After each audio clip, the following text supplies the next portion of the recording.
I look out at my audience, looking to see, is there anyone else? Amber, come on up. It's about your most difficult clients being those who are in like the pre-contemplative stage of change. For the energies that are in relationship with them, what advice would you give them to help them get ready to start the healing journey from addiction? Where we usually try to start off at is telling truths that they can manage. You know, just little things that they can actually manage. And we would start off with their drug history. And we would go through that, and we would try to go into their drug history and go into how their drug history created their current condition. And so what we want to do is, and at the same time, we want to put that in there. We want to allow them to be able to see the link between their drug history and their condition and what's going on in their life at the same time. But also, in between that, we want to be able to identify some qualities that is in that also. And one of the qualities we should always confirm is the fact that they can be truthful about this moment, which is you point that out to them, because once you point that out as a quality, and once you point that out as something that you can be proud of, then they have a tendency to want to be truthful again. Now, if they get to the point where they start seeing being honest about their addiction, you can start that healing process, because they can stop some of those behaviors that cause some of their conditions, and they'll be able to see the link between the two. I think the greatest part of dealing with healing is being able to help a person identify how their behaviors not only destroyed a lot of parts of their life, but how their behaviors, if changed, can reward their life.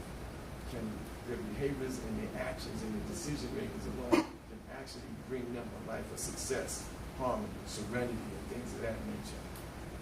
If you can connect those two, then you're on the right road.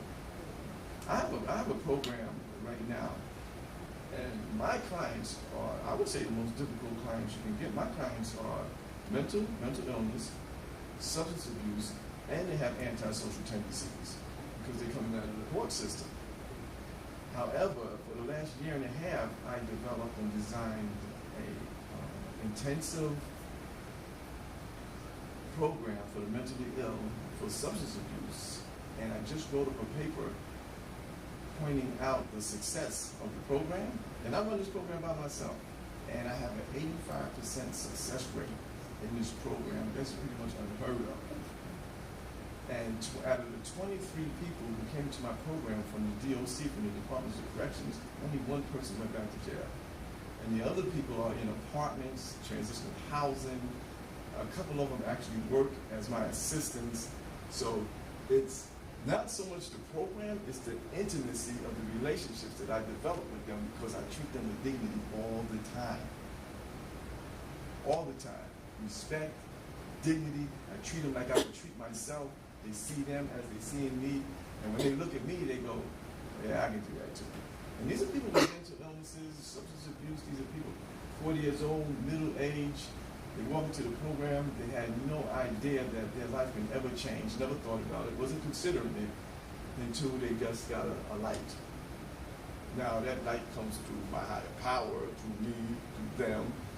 What actually saved my life, let me give you a tiny story. What saved my life is I was standing on the corner in upstate New York one day, and I was smoking crack cocaine all night long, and I was freaking. I had the bug eyes and the whole 9 yards, and I was trying to come down, and I was standing in front of a liquor store guzzling down vodka. And I remember just being sick and tired of being sick and tired. And in that moment, I asked God, I said, God, please, whatever. If you help me out of this mess, now I'm bargaining with God here because I was sick. And I said, God, if you please, if you help me out of this mess, I'm done. And this was 1988.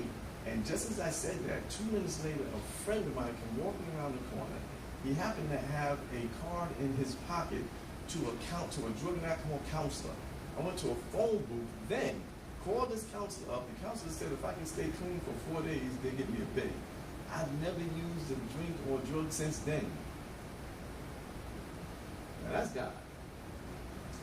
So if I continue to ask God for certain things, whether it be wisdom or strength or whatever have you, I'm pretty much going to get it. Pretty much going to get it. So the way I look at things is the more people I have a desire to help, the more people will have a desire to help me through the grace of God. Amber, he seemed like he gave you a whole lot there. You got what you needed with that question? And then thank you, especially with that time